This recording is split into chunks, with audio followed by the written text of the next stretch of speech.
Papa tuh sekarang nggak betah di rumah. Papa ada selingkuh ya, Pak?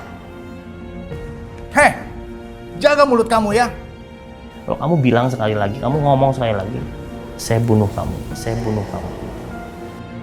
Saya hampir mau membunuh istri saya, karena emosi saya dan pikiran saya udah nggak bisa kekontrol.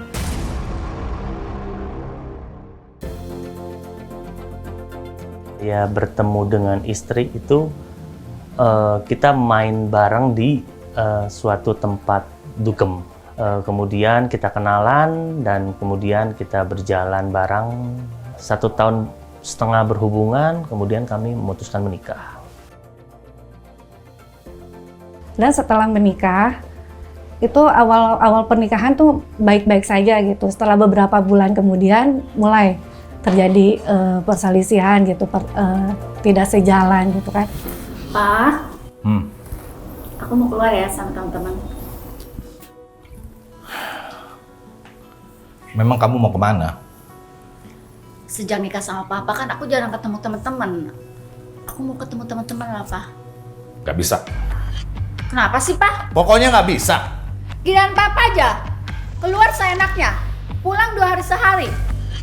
Yang tadinya mungkin saya bisa main keluar segala macam, tapi setelah menikah tuh saya nggak bisa gitu kan. Tapi suami saya yang bebas bisa bermain kemana saja gitu. Nah dari situ mulai terus hampir tiap hari berantem. Pernikahan kami pun pernikahan yang dipaksakan gitu kan. Karena mungkin waktu itu suami saya pun lagi kena permasalahan juga. Karena saya cinta sama suami saya, jadi saya ikutin gitu kan. Udah menikah gitu. Tapi kita tidak memikirkan tentang akan perbedaan gitu kan. Saya nggak mau ada gangguan tentang barang kita di luar sana. Dan semua permainan-permainan yang punya kita, saya nggak mau dengar ada keluhan lain. Tenang, pasti semuanya terkendali. Yang megang orang-orang terpercaya, bos. Pokoknya bos tenang aja. Saya masih menjalani bisnis judi dan juga bisnis narkoba. Pekerjaan saya itu malam. Pekerjaan saya itu saya lakukan malam. Istri saya sering ngomong, kamu selingkuh ya, kamu ada main sama cewek di luar ya. Heh, jaga mulut kamu ya. Ketika itu disinggung terus oleh istri saya, itu membuat saya emosi banget. Dia pukul saya, tampar saya, menyekik saya ke tembok, memparang saya, dan itu tuh terjadi beberapa tahun terus terjadi terus. Sedih, pasti sedih, sakit pasti sakit gitu. Hari itu saya pergi dari rumah. Saya ke rumah teman, saya memakai lagi narkoba di rumah teman. Saya tuh tadinya mau melaporkan suami saya gitu kan. Memar banget gitu. Saya tuh udah fotoin, saya tadinya mau visum, dan di situ pun Tuhan tuh seperti bicara seperti ini. Nak, kalau kamu ke kantor polisi melaporkan visum itu, belum tentu suami kamu bakal menerima kamu lagi. Saya ada background, keluarga saya bercerai. Saya tuh nggak mau apa yang saya alami terjadi lagi dengan anak saya gitu. 9 tahun saya pakai narkoba, sampai satu titik saya udah nggak bisa ngerasain itu lagi. Nggak ada nikmatnya lagi.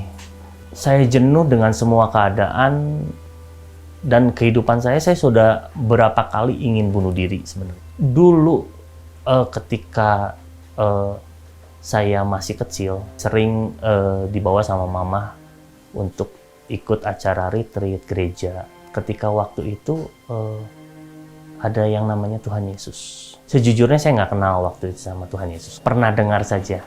Saya terbesit satu pikiran untuk saya memohon berdoa sama Tuhan Yesus.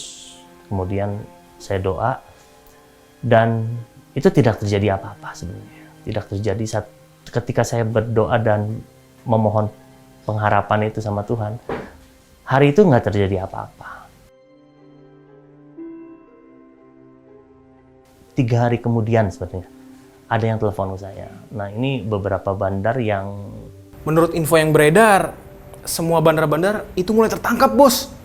Saya berhenti narkoba di satu sisi karena bandar-bandar saya tertangkap semua, dan juga di satu sisi saya mencoba narkoba itu udah nggak kerasa apa-apa, udah nggak enak sama sekali. Jadi saya memutuskan untuk oke, ini finally saya beresin semuanya di hari ini juga.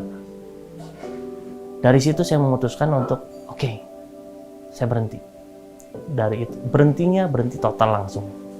Dengan nggak ada efek sakit badan, terus sugesti, yang namanya sakau atau misalkan apapun nggak ada. Berlanjut itu yang ajaib itu ketika seminggu kemudian itu istri saya bilang gini, "Pak, minggu ini kita ke gereja." Inilah beritaku kepadamu, kasihlah seorang akan yang lain. Jadi dari firman ini Tuhan mengatakan bahwa kita saling mengasihi sesama. Saya masuk ke tempat ibadah itu saya merasakan sukacita yang luar biasa. Saya merasakan sebuah sinar kemuliaan itu tertuju sama saya aja hari itu, malam itu.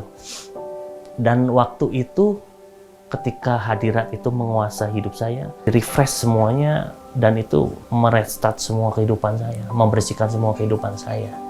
Maafin saya, selama ini mungkin saya udah banyak berbuat yang tidak baik dalam kehidupan kamu.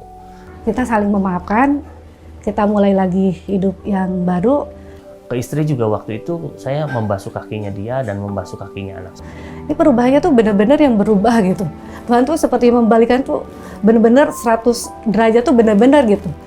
Jadi lebih banyak kasihnya gitu. Tuhan itu sanggup menolong kita karena dalam firman-Nya tertulis bahwa Tuhan datang ke dunia bukan untuk orang yang baik, tapi untuk yang berdosa seperti saya. Saya berkomitmen, saya tidak akan melakukan semua yang pernah saya lakukan di masa lalu.